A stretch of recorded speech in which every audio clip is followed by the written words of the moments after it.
I do not even need this operation. I need some space here. और मैं एक ही board में सारे पूरी नेचुरल रेडियो एक्टिविटी से रिलेटेड मैथमेटिक्स, सारी इक्वेशंस, सारे ग्राफ दिखाना चाहता हूं। एक बात ध्यान रखें, मेरे पढ़ाते समय जिन जिन इक्वेशन को मैं बॉक्स में रख रहा हूं, जिन्हें मैं रेक्टेंगुलर बॉक्स में रख रहा हूं, वो बहुत इंपॉर्टेंट एक्सप्रेशंस हैं। इनको आपको रट लेना अनिवार्य है। इनको बिल्कुल, you should mug up this equations. Examination में इन पर सीधे सीधे प्रॉब्लम्स आते हैं और सीधे सीधे अप्लाई करना पड़ता है। अलग अलग प्रॉब्लम में आपको अलग अलग इक्वेशन अप्लाई करनी पड़ेगी। फॉर एग्जांपल, मैंने इस इक्वेशन को, इसके नीचे किसी भी चीज को मैंने बॉक्स में नहीं रखा था, मतलब रखने की आवश्यकता नहीं है, वो सिर्फ एक मैथमेटिकल ऑपरेशन है। मैंने इस इक्वेशन को बॉक्स में रखा है, मतलब रटना है। इस इक्वेशन को बॉक्स में रखा है, मतलब रटना है। मैंने इस इक्वेशन को बॉक्स में नहीं रखा, मतलब रटना नहीं है। ये सिर्फ एक मैथमेटिकल ऑपरेशन है। इस इक्वेशन को मैंने बॉक्स में रख दिया, मतलब रटना है। इस इक्वेशन को बॉक्स में रख दिया, मतलब रटना है। ये सिर्फ मैथमेटिकल ऑपरेशन है। मैं इस बात को भी बॉक्स में जरूर रख देता हूं, क्योंकि यह भी इंपॉर्टेंट बात है। यह इस मैथमेटिकल इक्वेशन से रिलेटेड कंसेप्ट है कि टाइम t इक्वल टू 0 पर number of nuclear N naught है, और नंबर ऑफ न्यूक्लियर को 0 होने में इनफाइनाइट टाइम लगेगा। When time approaches infinity, e to the power minus lambda t approaches 0 and n approaches 0 and not is a constant. अब मैं इस इक्वेशन को डिफरेंशिएट करूंगा। यह जो इक्वेशन लिखी है, n is equal to n naught, n is equal to n naught into e to the power minus lambda t। मैंने इस इक्वेशन को दोबारा लिखा है। अब मैं इस इक्वेशन को डिफरेंशिएट करता हूं, टाइम के रेस्पेक्ट में डिफरेंशिएट करता हूं। dn by dt, dn by dt is equal to d by dt of n naught e to the power minus lambda t. Now n naught is a constant, बाहर आ जाएगा। e to the power minus lambda t को जब मैं differentiate करूंगा, dn upon dt is equal to n naught constant है। e to the power minus lambda t का e to the power minus lambda t होता है, और minus lambda t का minus lambda. I can differentiate this equation in this manner। यह जो equation मैंने लिखी, दोबारा लिखी, इसको डिफरेंशिएट करा टाइम के रेस्पेक्ट में, dn by dt। Left hand side को डिफरेंशिएट करा, राइट हैंड साइड को भी डिफरेंशिएट करा। जब डिफरेंशिएट करा तो n नॉट कांस्टेंट है। आई होप हम सब 12th स्टैंडर्ड के अब एंडिंग में है, तो कैलकुलस हमने पढ़ रखी है, डिफरेंशियल इंटीग्रल कैलकुलस सारी चीज पढ़ रखी है।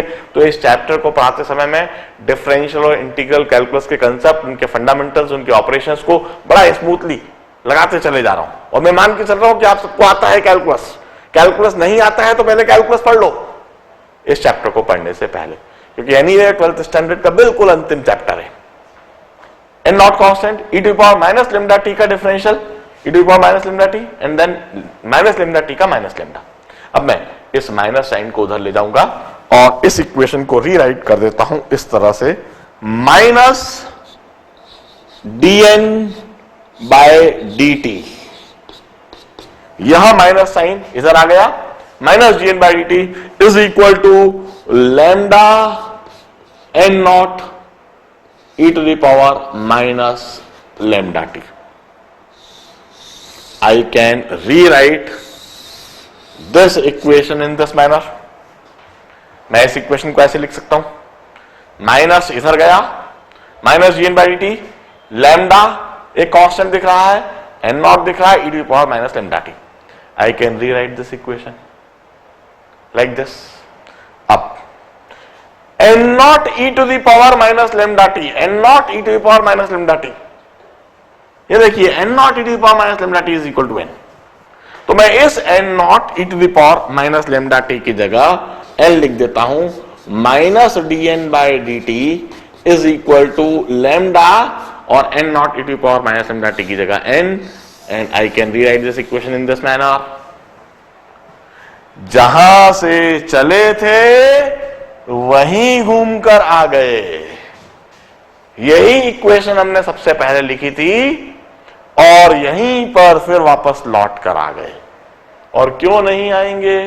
जरा सोचिए ना, हमने सबसे पहले इसी इक्वेशन को इंटीग्रेट करा, इसी इक्वेशन को इंटीग्रेट करके हमने यह इक्वेशन लिखी, इसी इक्वेशन को हमने इस फॉर्म में लिख दिया, इसी इक्वेशन को हमने इस फॉर्म में लिख दिया। ये तो एक ही बात को मैथमेटिक्स में अलग अलग तरीके से लिखा जा रहा है।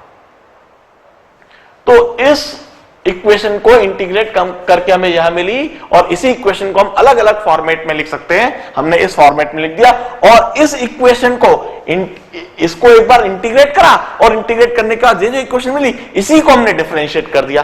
तो डिफरेंशिएट करने पर हमें दोबारा वही चीज मिल जानी चाहिए, और हम फिर वापस वहीं का वहीं आ गए।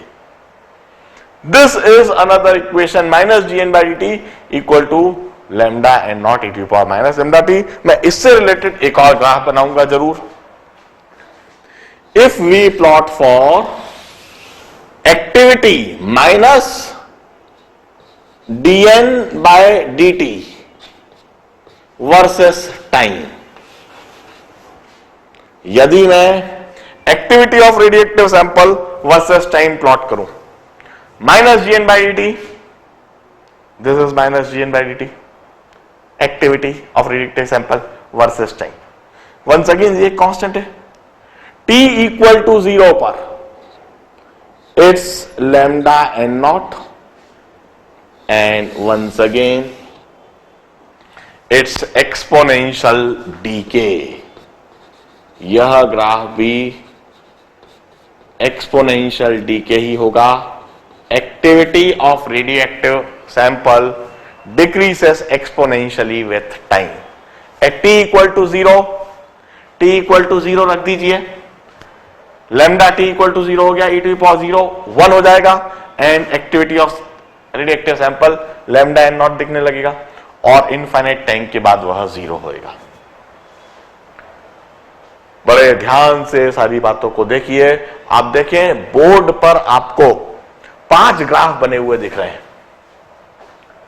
Activity versus N, straight line, जो कि इस इक्वेशन से कंक्लूड होता है। Ln N versus time, once again straight line with negative slope and intercept ln N naught, वो इस इक्वेशन से कंक्लूड होता है। log n versus time, once again straight line with negative slope, intercept ln n naught, जो कि इस equation से conclude होता है। Number of radioactive nuclei versus time, यह एक्सपोनेंशियल डीके 0 टाइम पर n नॉट, और इनफाइनाइट टाइम पर जाके 0 हो रहा है, एक्सपोनेंशियल डीके हो रहा है, जो कि इस इक्वेशन से कंक्लूड होता है। At t equal to 0, number of radioactive nuclei is not. At t equal to infinity, number of radioactive nuclei decreases to 0. And rate versus time, rate of radioactivity or activity of sample versus time. Once again this is exponential decay. Initially lambda n naught है rate, और 0 होता है infinite time के बाद, इस equation से conclude होता है। मैंने 5 ग्राफ इस समय बोर्ड पर बना रखे हैं। पांचों ग्राफ को बड़े ध्यान से देखना चाहिए, इनसे रिलेटेड, इनसे एसोसिएटेड इक्वेशंस को देखना चाहिए। और मैं दोबारा दोहरा दूं, जितनी जितनी इक्वेशंस को मैंने रेक्टेंगुलर बॉक्सेस में रख रखा है, इन्हें बड़े ध्यान से लिख लीजिए। आप भी बॉक्सिंग कर दीजिए, स्टार मार्क लगा दीजिए, बेहद इंपॉर्टेंट है, रट लीजिए। हम कहेंगे हम प्रॉब्लम देखते हैं, प्रॉब्लम में सिचुएशन देखते हैं, डेटा देखते हैं, और फिर एप्रोप्रिएट इक्वेशन सोचते हैं, वो अप्लाई करते हैं। सही इक्वेशन सोच ली, सही इक्वेशन अप्लाई कर दी, तो कम से कम समय में जल्दी से जल्दी आंसर आ जाएगा। गलत इक्वेशन अप्लाई कर दी तो आंसर तो आएगा, मगर समय ज्यादा लग जाएगा। यदि आप कम से कम समय में बिल्कुल सही आंसर चाहते हो, तो आपको सही इक्वेशन सोचना पड़ेगी। किसी प्रॉब्लम में आप पाओगे कि यह इक्वेशन अप्लाई करके जल्दी आंसर आ जाता है, तो किसी इक्वेशन में पाओगे, किसी प्रॉब्लम में आप पाओगे कि यह इक्वेशन अप्लाई करके आंसर जल्दी आता है, किसी प्रॉब्लम में आप पाओगे कि यह इक्वेशन अप्लाई करके बड़ी फटाफट आंसर आ जाता है। तो इट टोटली डिपेंड्स। आपको सारी इक्वेशन ही मेमोराइज करनी चाहिए। बड़े ध्यान से इसे नोट डाउन करें। अभी मैं थोड़ा और इसी फिनोमेना के बारे में डिटेल में बताऊंगा। कुछ जो मुझे आवश्यक नहीं है अगले आर्टिकल के लिए उसको साफ कर दूंगा। प्लीज इसे नोट डाउन कर लीजिए। के बाद ऐसा अच्छा फिर जाएंगे। Let me further proceed. In fact मैंने सिर्फ काम की इक्वेशन से इस समय लिख रखी है जो मुझे अगला आर्टिकल समझाने के लिए चाहिए, और बोर्ड पर दिख रही है। ln n upon n naught equal to minus lambda T, n equal to n naught e to power minus lambda T, और यह equation rate versus time. Now associated with this phenomena of natural radioactivity, we introduce a very interesting parameter called half life. इस natural radioactivity के साथ हम एक बहुत interesting physical parameter introduce करते हैं, half life. Although you are well aware of this physical parameter, क्योंकि physical chemistry में, केमिकल काइनेटिक्स में भी हमने इस पैरामीटर को इंट्रोड्यूस करा है। Half life is defined as that time interval during which number of radioactive nuclei reduces to half. That time, initially जितने भी आपने रेडियोएक्टिव न्यूक्लियाई लिए,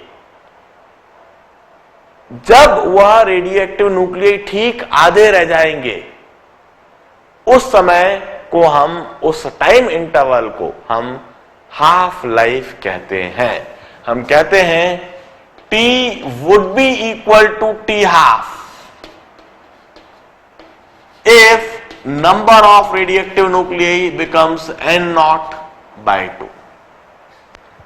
मैं इस कंडीशन को अप्लाई करूंगा इस इक्वेशन में। When n reduces to n naught by 2, मैं उस टाइम को T half कहूंगा। हम कहते हैं ln n naught by 2 upon n naught is equal to minus lambda, और t की जगह मैंने T half लिख दिया। n की जगह पर मैंने n naught by 2 लिखा और t की जगह T half लिख दिया, and I'll get this as equal to ln of 1 by 2, or T half life is ln 2 by lambda, or the T half is ln 2 is 0.693. Natural log 2 to the base e is 0.693. It's a constant. Half life is 0.693 by lambda, and I conclude it's always a constant. It's always a constant for natural radioactivity.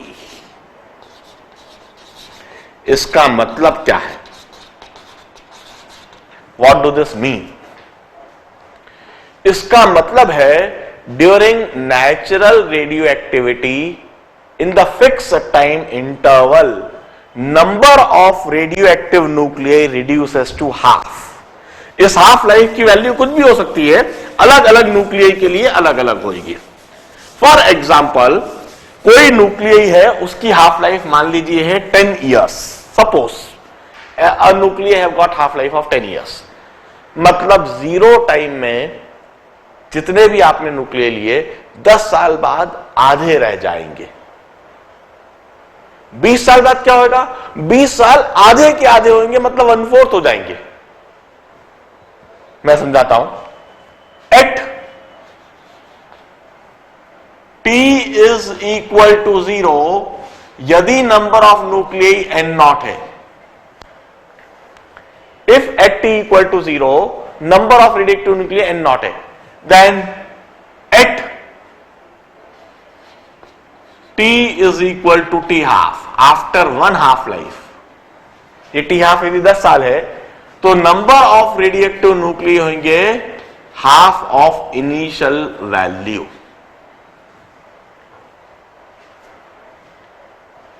And after 2 half life at T is equal to 2T half, 2 half life बीत जाने के बाद अब देखिए आधी 10 साल हो गए, 10 साल के बाद अगले 10 साल में number of radioactive nuclei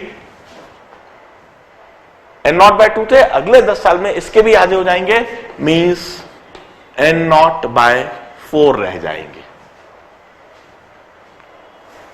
and after 3 half life at T is equal to 3T half, number of radioactive nuclei वो reduces to N0/8 और भी आधे रह जाएंगे। और इस तरह से मैं कहूंगा at T is equal to N/T half, N half life के बाद number of radioactive nuclei वो reduces to N0/2 to the power N।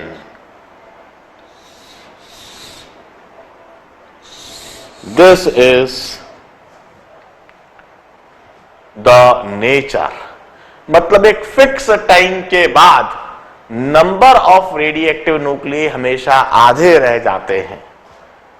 यह N0 है, यह N0/2 है, यह N0/2, तो इस टाइम इंटरवल को from here to here this time interval would be called T half. इसे हम T हाफ कहेंगे फ्रॉम हियर टू हियर, क्योंकि इतने समय में नंबर ऑफ रेडिएक्टिव न्यूक्लिय आधे हुए हैं और इतने ही समय में यह फर्दर और आधे रह जाएंगे, इतने ही समय में यह फर्दर और आधे रह जाएंगे। यह हाफ लाइफ बिल्कुल फिक्स होगा। एक फिक्स टाइम में नंबर ऑफ रेडिएक्टिव न्यूक्लिय हमेशा आधे हो जाते हैं। अब इसी के साथ मैं एक और कंसेप्ट, एक और क्वांटिटी इंट्रोड्यूस करता हूं,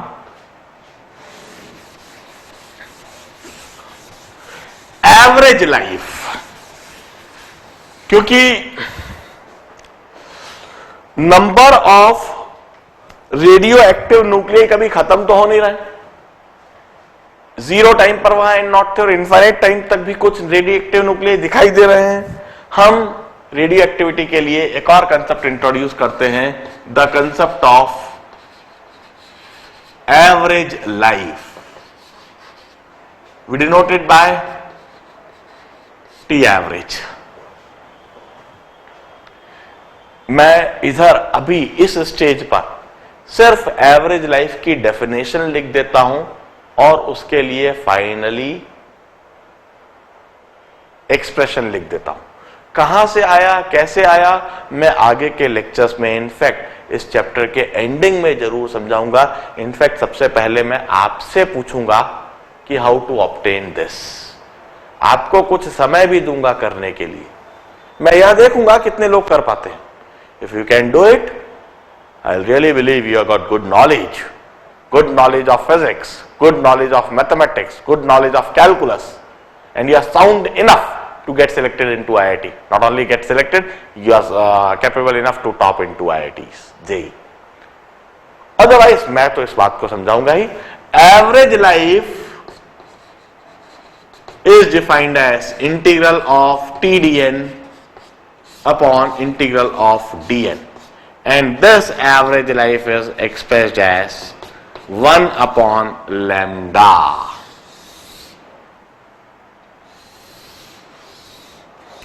This average life is expressed as 1 by lambda. किसी भी रेडियोएक्टिव सैंपल के लिए average life is defined and that average life is expressed as T average is equal to 1 by lambda. It's a reciprocal of lambda.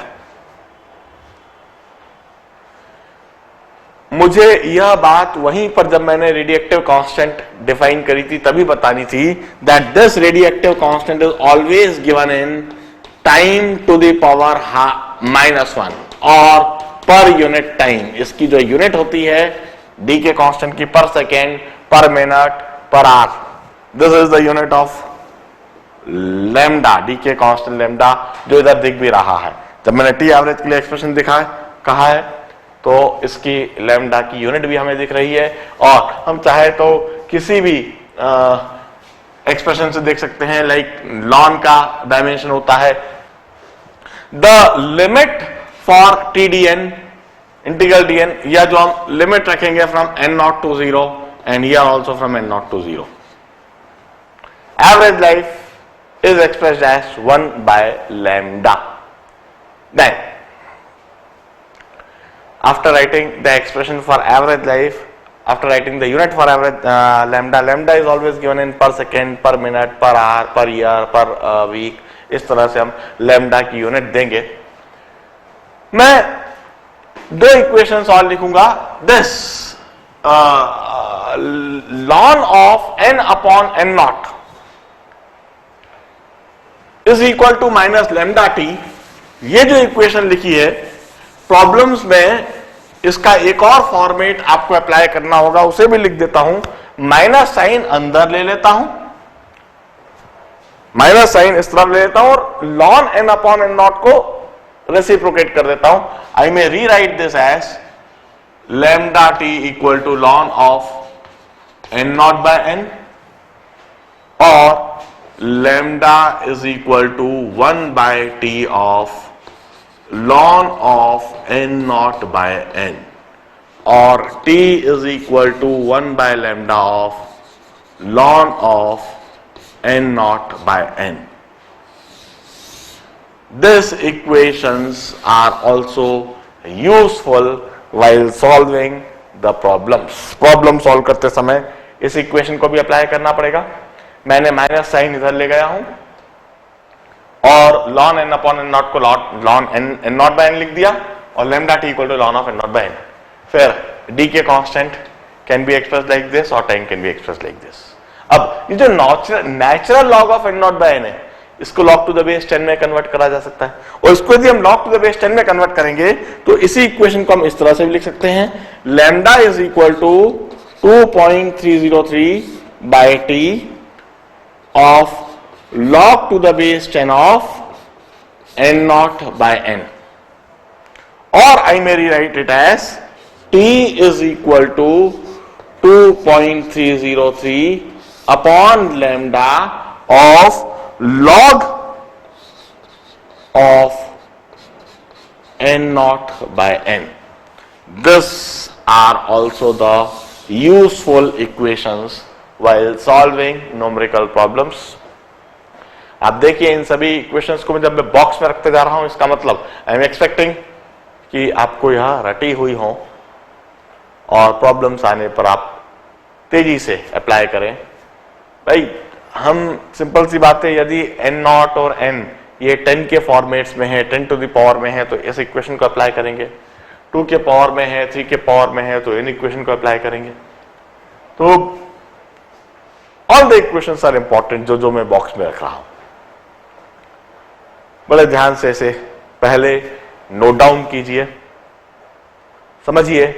You need to solve lot of numerical problems in order to get familiar with all this equations. इन equation से familiarize होने का best तरीका यह है कि आप कम से कम 25-50 सवाल, 25-50 न्यूमेरिकल प्रॉब्लम सॉल्व करो। Once you solve 50 numerical problems over the chapter,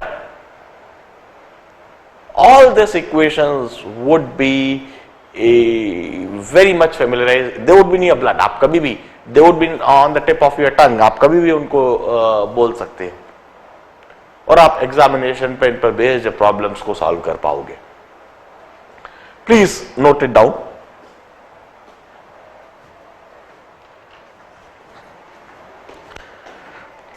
till now in my lecture, अभी तक मैंने नेचुरल रेडियो एक्टिविटी के बारे में काफी सारी बातें आपको बता दी है, न्यूक्लियस के बारे में और नेचुरल रेडियो एक्टिविटी के बारे में। मैंने न्यूक्लियर केमिस्ट्री का एक मेजर पोर्शन अभी तक करा दिया और नेचुरल रेडियो एक्टिविटी से रिलेटेड जो मैथमेटिक्स है, जो इक्वेशंस है, जो ग्राफ्स हैं, वह काफी सारे करा दिए। अब ये बिल्कुल सही समय आ चुका है, आप स्टडी पैकेज जो मैंने दे रखा है उसको खोले और प्रॉब्लम्स करना चालू कर दें। जितने अधिक से अधिक प्रॉब्लम्स आप अटेम्प्ट लगाएंगे, जितने अधिक से अधिक प्रॉब्लम्स आप करेंगे, you will get thorough with the topic, with the subject. मैं अगले लेक्चर में application of natural radioactivity समझाऊंगा। Application of natural radioactivity समझाने से पहले मैं यह चाहता हूं कि अभी तक का समझाए हुए लेक्चर के बेसिस पर कम से कम 20, 25, 30 न्यूमेरिकल प्रॉब्लम्स आप जरूर सॉल्व कर लें और 20, 25, 30 न्यूमेरिकल प्रॉब्लम सॉल्व करके इन सभी इक्वेशंस को फिर जो जो डाउट आती है हम निश्चित क्लास में डिस्कस करेंगे, मगर आगे बढ़ने से पहले कुछ आपकी तरफ से भी एफर्ट सब लग जाना चाहिए, जरूर लग जाना चाहिए। मैं मेरे अगले लेक्चर में कार्बन डेटिंग, यूरेनियम डेटिंग, मतलब application of natural radio activity समझाना चालू करूंगा and that is very important part of the chapter. और इसी के साथ यह जो नेचुरल रेडियो एक्टिविटी है फिर समाप्त होएगा और फिर मैं आर्टिफिशियल रेडियो एक्टिविटी स्टार्ट कर दूंगा, जो कि काफी कुछ भाग है न्यूक्लियर फिजिक्स का। और मैं इस चैप्टर के फिर डाउट्स डिस्कस कराऊंगा और फिर फाइनली मैं न्यूक्लियर केमिस्ट्री को एक अल्टीमेट लेवल पर ले जाऊंगा, इसका एक अल्टीमेट थ्योरी बिल्कुल एंडिंग में कराऊंगा। इनफैक्ट इस चैप्टर को पूरा कराने में मुझको 12 से 14 घंटे लगेंगे, but definitely this is a very interesting chapter once it finishes. जब आप देखेंगे कि क्या क्या आपने सीख लिया तो आपको बड़ा मजा आएगा इस चैप्टर को सीखकर।